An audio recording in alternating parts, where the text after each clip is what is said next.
Ladies and gentlemen, today we stand at a crucial juncture in our nation's journey towards justice, transparency, and accountability. As we strive to build a society where every Kenyan can trust in the fairness and integrity of our judicial system, we must take bold and innovative steps to combat corruption and ensure that justice is truly served.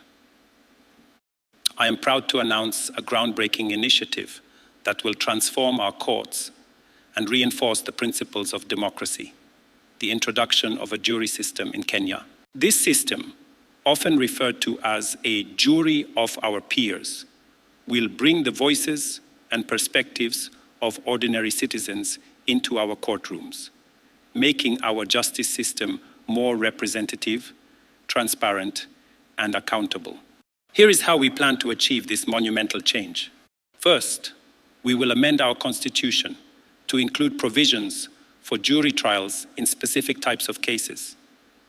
This will require the support and collaboration of our legislative bodies, and I urge all members of Parliament to join hands in this effort. Together, we can create a legal framework that enshrines the principles of fairness and impartiality.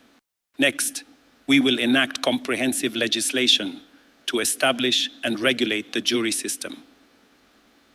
This legislation will detail the types of cases eligible for jury trials and outline the processes for selecting, training, and overseeing jurors.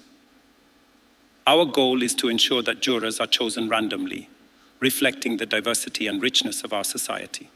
To prepare our citizens for this new responsibility, we will launch extensive training programs for selected jurors. These programs will educate them on their roles, legal procedures, and the critical importance of impartiality. Additionally, we will conduct public awareness campaigns to inform all Kenyans about the jury system and its vital role in combating corruption. Transparency will be at the heart of this initiative. We will implement measures to ensure openness in the jury selection process and the conduct of trials. Independent oversight bodies will be established to monitor the system and address any issues that arise, ensuring that the integrity of our courts is maintained. To ensure the success of this initiative, we will start with pilot programs in select regions and specific types of cases. This phased approach will allow us to test and refine the system before full-scale implementation. We will also seek collaboration and support from countries with established jury systems, learning from their experiences and adopting best practices.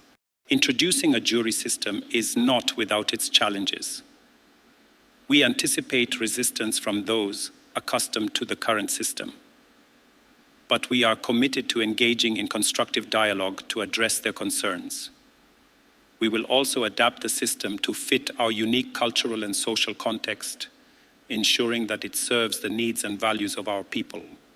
My fellow Kenyans, this initiative represents a bold step forward in our fight against corruption and our quest for justice. By involving our citizens directly in the judicial process, we will build a system that is more transparent, more accountable, and more just. Together, let us embrace this opportunity to create a brighter, fairer future for all. Thank you, and may God bless Kenya.